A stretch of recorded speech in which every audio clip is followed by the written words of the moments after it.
বা তোমার বাবা মায়ের স্বপ্ন ডিপেন্ড করছে, তোমার বাবা মা তোমার উপর নির্ভর হয়ে আছে যে আমার ছেলেটা আমার মেয়েটা কাল বাদে পরশু একটা পাবলিক ইউনিভার্সিটিতে গেলে আমি পরিবারের সবাইকে এই জিনিসটা বলবো, আমি আমার আশেপাশের আত্মীয় স্বজনের কাছে বলবো যে এটা আমার মেয়ে, এটা আমার ছেলে আজকে ঢাকা বিশ্ববিদ্যালয়ে পড়ে। সো যেই বাবা মা তোমাকে নিয়ে এত স্বপ্ন দেখছে তাদের স্বপ্নটাকে ধূলিসাৎ করে দিও না।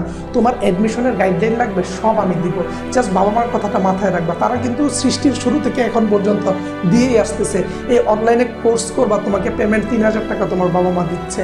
তুমি বাইরে যেয়ে কোচিং করবা, তোমার এই কোচিংয়ের টাকা তোমার বাবা মা দিচ্ছে। তাদের পক্ষ থেকে যা যা যত্ন নেওয়ার তোমার প্রতি নিয়েছে, তোমাকে দিয়েছে, এবার সময় তোমার দেয়ার। তাদেরকে একটা রেজাল্ট দিতে, বাবা মাকে টাকা পয়সা দিয়ে খুশি করা যায় না। ছেলে সন্তানের সফলতা হচ্ছে বাবা মায়ের সবচেয়ে বড় প্রাপ্তি। এটা আমি কিভাবে দেখেছি, আমি এই অনলাইন করে মনে করো যে একবার আমার বাবাকে নিয়ে 50,000 টাকা দিলাম, দেওয়ার পরে দেখি যে আমার বাবা ততটাও খুশি হয় নাই। বাট একদিন আমি ফোন দিয়ে বললাম যে বাবা, আমার ইত্তেফাক পত্রিকায় আমাকে নিয়ে একটা কলাম হয়েছে, তুমি ইত্তেফাক পত্রিকায় আজকে যদি আমার এত নাম্বার পেজ দেখো, ধরো বললাম যে 17 নম্বর পেজে আমার ছবি দেখতে পারবা। তো তখন বাবা ধরো হচ্ছে পেজ খুলে